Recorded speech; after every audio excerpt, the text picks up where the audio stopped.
அம்மே அல அல சூப்பரா இருக்கு. அப்படியே தங்கம், சரி சரி, நல்லா விளாடுங்க. சூப்பரா இருக்கு. அங்கிட்டு இங்கிட்ட வந்துட்டே இருக்கு.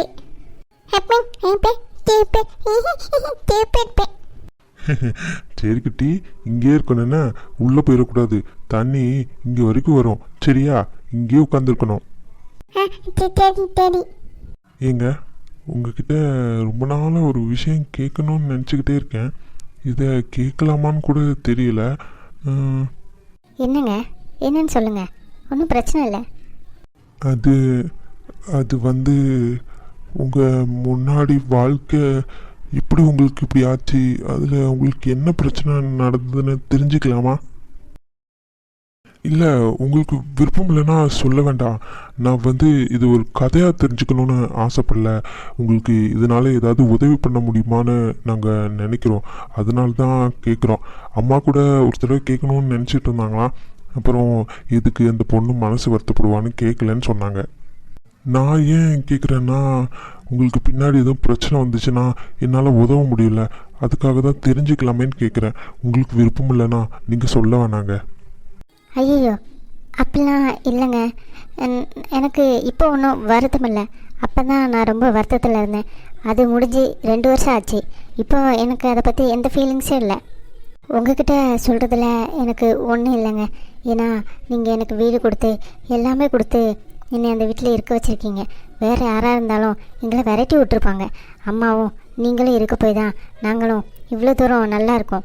ஸோ உங்ககிட்ட சொல்லாமல் நான் வேறு யார்கிட்ட சொல்ல? கண்டிப்பாக சொல்கிறேங்க. எனக்கு அம்மா அப்பா இல்லை, அதே மாதிரி அவருக்கும் அம்மா அப்பா இல்லை. நாங்கள் 2 பேரும் காலேஜில் ஒன்றா தான் படித்தோம். நாங்கள் முதல்ல நல்ல ஃப்ரெண்ட்ஸாக தான் இருந்தோம். அப்புறம் ஒரு நாள் தான் 2 பேரும் கல்யாணம் பண்ணிக்கலான்னு டிசைட் பண்ணோம். அவருக்கும் யாரும் இல்லை, எனக்கும் யாரும் இல்லை. அதனால் எங்கள் 2 பேத்துக்குள்ளேயும் எந்த பிரச்சனையுமே இல்லாமல் போச்சு. நாங்கள் 2 பேரும் சிம்பிளாக ஒரு ரிஜிஸ்ட்ரேஷன் ஆஃபீஸில் தான் கல்யாணம் பண்ணிக்கிட்டோம். அதுக்கப்புறம் 1 இயர் ஆச்சு. ரொம்ப சந்தோஷமாக இருந்தோம், ரொம்ப ரொம்ப சந்தோஷமாக இருந்தோம். அப்படி என் வாழ்நாளில் நான் ஒரு சந்தோஷத்தை பார்த்ததே இல்லை. அவ்வளோ ஹாப்பியாக இருந்தோம். ஒரு நாள் நல்லா இருக்கிற மரத்தில் கல்லடிப்பட்ட மாதிரி அந்த நாள் அப்படி ஒரு விஷயம் நடந்தது.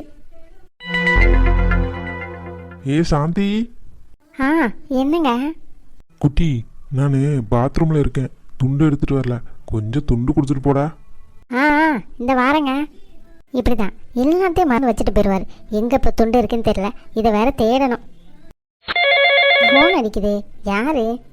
என்ன இவ்வளோ நேரம் அடிச்சுக்கிட்டே இருக்கு? சரி, யாருன்னு எடுத்து பார்ப்போம்.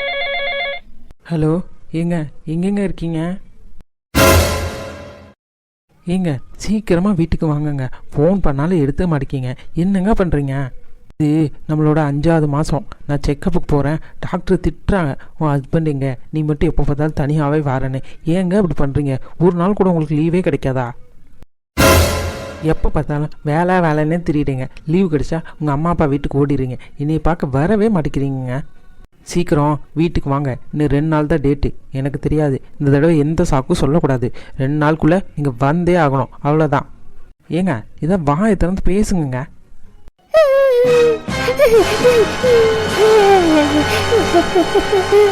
ஐயோ, இப்படிமாவா இருப்பாங்க? சே, இப்படி மானங்கட்ட பயிலும் ஊருக்குள்ளே இருக்கிறாங்க பாருங்க. இந்த விஷயத்தை கேட்டு நான் ஷாக்காகி என்னால் இருக்கவே முடியல. ரொம்ப கஷ்டப்பட்டேன். அதுக்கப்புறம் என்னால் கேட்காம இருக்க முடியாதனால நான் அவர்கிட்ட ஒரு நாள் கேட்டேன், உங்களுக்கு ஏதாவது சொந்த பந்தம் இருக்கா என்ன ஏதுன்னு. அவர் எனக்கு எதுவுமே இல்லைன்ட்டார். அதுக்கு மேலே கேட்குறேன்னு தப்பாக நினச்சிக்காதீங்க, ஏதாவது அஃபேர் இருக்கான்னு கூட ஓப்பனாக கேட்டேன். அப்போ கூட அவர் என் தலைமையில் சத்தி அடித்து, நான் ஒன்றை தவிர யாரையுமே பார்த்ததில்லம்மா அப்படின்ட்டாரு. என் தலையில் சத்தி அடித்து இப்படி போய் சொல்கிற ஆளை சே நான் பார்த்ததே இல்லை. ஆனால் அங்கே ஒரு பொண்ணோட வாழ்க்கையே போயிட்டுருக்கு. அந்த பொண்ணுக்கு இப்போது 5 மாதம். என்ன சொல்கிறதுனே தெரியல. அப்புறம் நான் நினச்சேன், அவர்கிட்ட எல்லாத்தையும் சொல்லிவிட்டு அந்த பொண்ணு கூடயே வாழ சொல்லிடலான்னு ஒரு நாள் அவர்கிட்ட பேசலான்னு போகிறப்ப தான் எனக்கு இன்னொரு உண்மையே தெரிஞ்சது. டேய் மச்சான், என் பொண்டாட்டிக்கு டவுட் வந்துடுச்சு போலடா. டேய், என் கால் லிஸ்ட் எடுத்து பார்த்தப்போ அவர் கல்ல 5 மாசமா கர்ப்பமா. அவ ஃபோன் பண்ணியிருக்காடா. அவட்ட இவ பேசியிருப்பாளா என்னன்னு தெரியல, ஆனால் கால் அட்டன் பண்ண மாதிரி இருக்கு. டேய் மச்சான், நான் எவ்வளவோ பேரை ஏமாத்திருக்கேன்டா, எவ்வளவுமே என்னை கண்டுபிடிச்சதில்ல. ஆனால் இவா கண்டுபிடிச்சிட்டாடா. ச்சே, இவட்ட இருந்து தப்பிக்கிறது எனக்கு பெரிய பாடாக இருக்கு. அன்னைக்கு வேற என்னை கூப்பிட்டு உங்களுக்கு அஃபேர் இருக்கா, உங்களுக்கு வேற ஏதாவது குடும்பம் இருக்கா வரைக்கும் கேட்டா.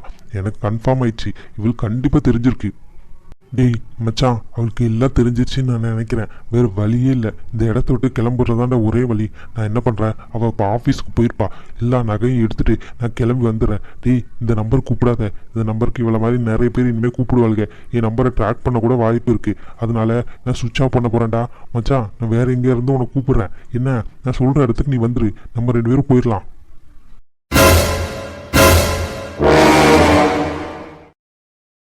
அந்த நிமிஷமே எனக்கு என்ன பண்ண ஏது பண்ணன்னு தெரியல.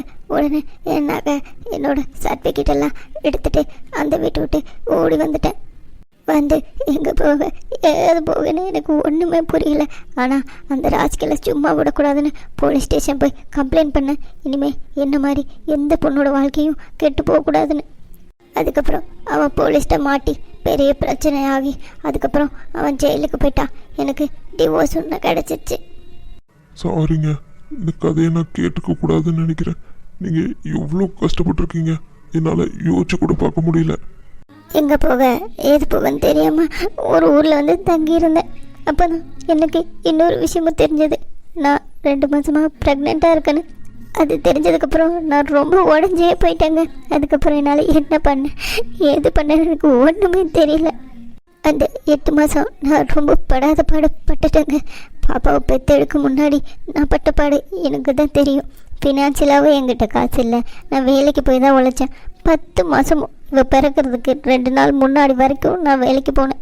ஆனால் ஒரு வழியாக பாப்பா பிறந்ததுக்கப்புறம் நான் ரொம்ப சந்தோஷப்பட்டேன். இவள் பிறந்ததுலேருந்து என் கூடயே இருந்து எனக்கு ஒரு உறவாக இருந்து என்னை நல்லாவே பார்த்துக்கிட்டா. இப்போ வந்ததுக்கப்புறம் தான் என் வாழ்க்கையில் சந்தோஷமே.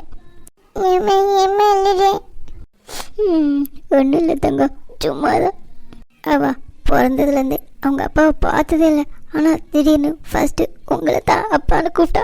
அப்போ எனக்கு ரொம்ப ஷாக்கிங்காக இருந்தது. அது என்னன்னு தெரியல. இப்போ வரைக்கும் அவள் உங்களை தான் அப்பான்னு கூப்பிட்றா. நான் சொல்லியும் கொடுக்கல. அவளுக்கு எப்படி உங்களை அப்பான்னு தோணுச்சுன்னு எனக்கு இன்னைக்கு வரைக்கும் தெரியல. எனக்கும் என்னன்னு தெரியலங்க. சொன்னால் தப்பாக நினச்சிக்காதீங்க. இந்த பாப்பாவை பார்த்ததுலேருந்து நான் எனக்கு கல்யாணம் பண்ணலை. ஆனால் இந்த பாப்பாவை பார்த்ததுலேருந்து எனக்கு ஒரு அப்பா உணர்வு வருது. இவன் என்னை எப்போ அப்பான்னு கூப்பிட்றப்போ என் மனசில் ஒரு மாதிரி சஞ்சலமாக இருக்கும் தெரியுமா? பார்த்தீங்களாங்க, இப்போ கூட நான் அழுகிறேன். என் பக்கத்தில் வரல, ஆனால் உங்கள் பக்கத்தில் தான் வந்து நிற்கிறேன்.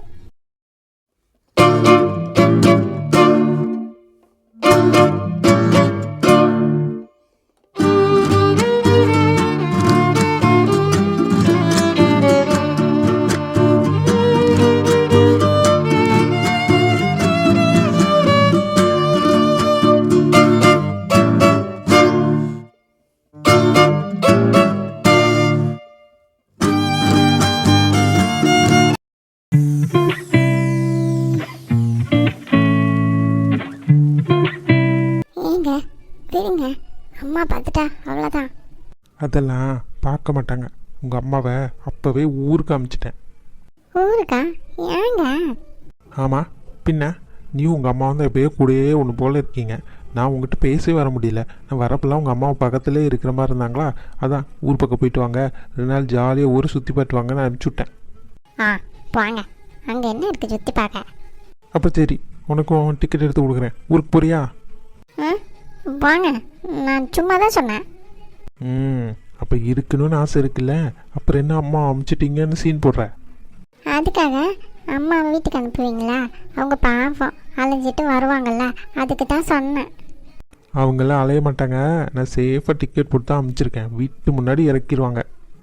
சும்மா டைம் வேஸ்ட் பண்ணாதானோ, கொஞ்சம் நேரம் என்ன ரொமான்ஸ் பண்ண விடு. ஏங்க போங்க, எனக்கு கூச்சமாக இருக்கு, நான் போகிறேன். சரி போ. அப்போ நான் வேறு யாருக்கு ரொமான்ஸ் பண்ணேன்? வேறு யாராவது கூப்பிட்டுக்குவா? என்ன பேச்சே காணோம்? ஆ நீங்கள் இப்படி பேசுனா எப்படி பேசுவாங்க? உங்களுக்கு வந்தா ரத்தம், எங்களுக்கு வந்தா என்ன தக்காளி சட்னியா? பாருன்னு அந்த மூணை பாரு, இந்த இரவை பாரு, என்ன அழகா இருக்கு. இந்த நேரத்தில் இப்படியா பேசுவாங்க? ஏங்க போங்க, எனக்கு பேசவே தெரியாது. நீ ஒன்றும் பேச வேண்டாம், நான் பேசுகிறேன், அதை அப்படியே கேளு. அடேங்கப்பா சிரிப்பை பாரு. நீ என் வாழ்க்கையில் ரொம்ப ஸ்பெஷல் அனு. நீ இல்லாத லைஃப்பை என்னால் யோசிச்சு கூட பார்க்க முடியாதுன்னா பாரு. அங்கே பாரு, அந்த நிலா எவ்வளோ பிரைட்டாக இருக்கோ அதை விட என் லைஃப் ரொம்ப பிரைட்டாக இருக்குது. ஏன் தெரியுமா? நீ வந்ததுனால. நான் இப்போ மட்டும் இல்லை, எப்போவுமே உன் முகத்தை பார்த்துக்கிட்டே இருக்கணும். இப்படி நீ சிரிச்சுக்கிட்டே இருக்கணும். அப்போ தான் என் வாழ்க்கையே பூர்த்தி ஆகுவானோ. இன்னைக்குன்னு பார்த்து நீ ரொம்ப அழகாக இருக்க. நீங்களும் தான். பாரேன், இந்த கிளிக்கு வாயை பேச தெரியாதுன்னு நினச்சேன், வாயெல்லாம் பேசுதே. அப்பப்போ பேசுவேன். அப்பப்போ பேசணும், பேசுறதுக்கு தான் அந்த வாய் இருக்கு. இப்படியே காலம் ஃபுல்லாக உன்னை இப்படி கட்டி அணைச்சிட்டே இருக்கணும். நீ என் பக்கத்தில் இருக்கணும். உன்னை விட்டு நான் எங்கேயுமே போகக்கூடாது.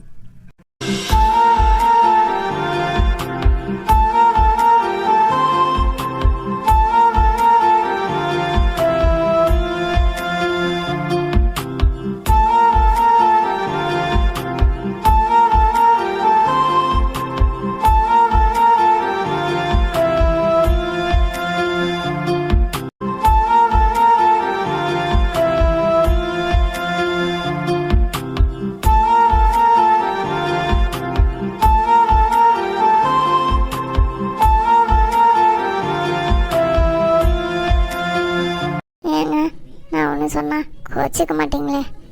சொல்லு அனுமா, நீ சொல்லி என்னைக்கு நான் கோச்சிக்கிட்டேன் சொல்லு. ஏங்க, நம்ம பழையபடி அத்தை வீட்டுக்கு போகலாங்க.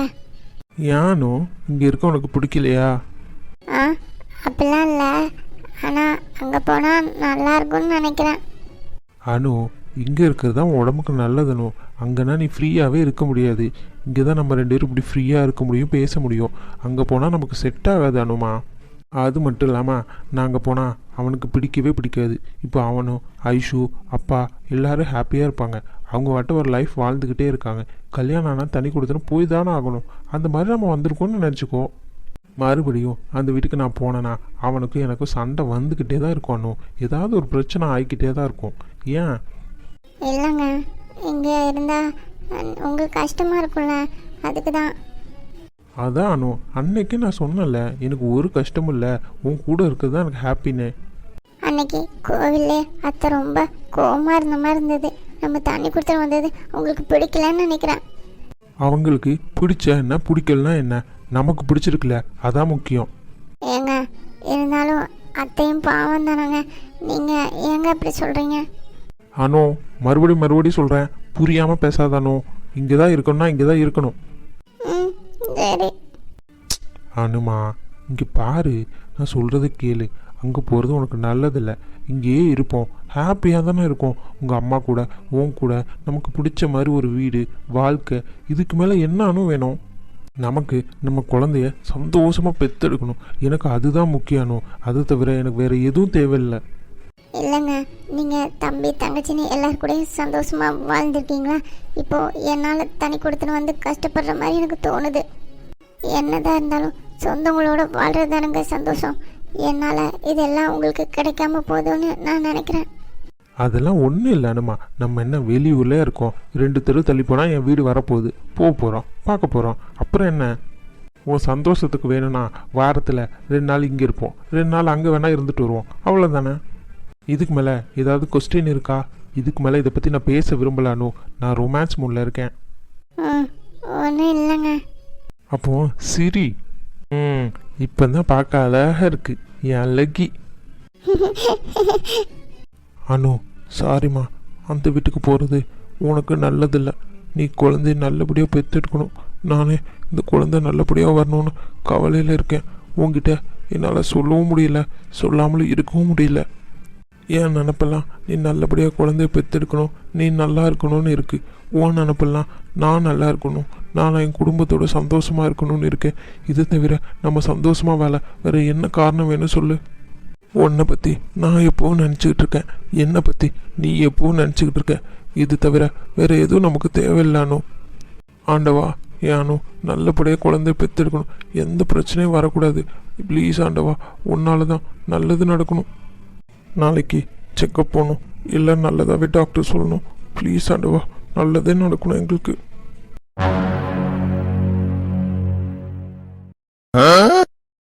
என்ன மக்களே ஷாக்காக இருக்கா? இவங்க என்ன ஃப்ரெண்டுன்னு சொல்லிட்டு 2 பேரும் பக்கத்தில் இப்படி நெருங்கி உட்காந்துருக்காங்க. என்ன ஏதுன்னு தெரியலையே அப்படின்னு ஆர்வமாக இருக்கா? பின்ன ஆர்வமாக இருக்க தானே செய்யும்.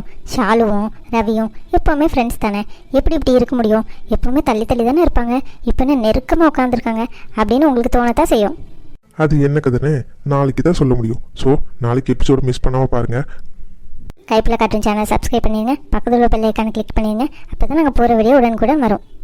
ஆமாம் மக்களே, எங்கள் ஸ்டோரி பிடிச்சதுன்னா எல்லோரும் கமெண்ட்ஸ் பண்ணுங்கள். மறக்காமல் கமெண்ட் பண்ணுங்கள். நீங்கள் பண்ணுற ஒவ்வொரு கமெண்ட்டில் தான் நாங்கள் போடுற ஒவ்வொரு உழைப்புக்கும் அர்த்தம் இருக்குது.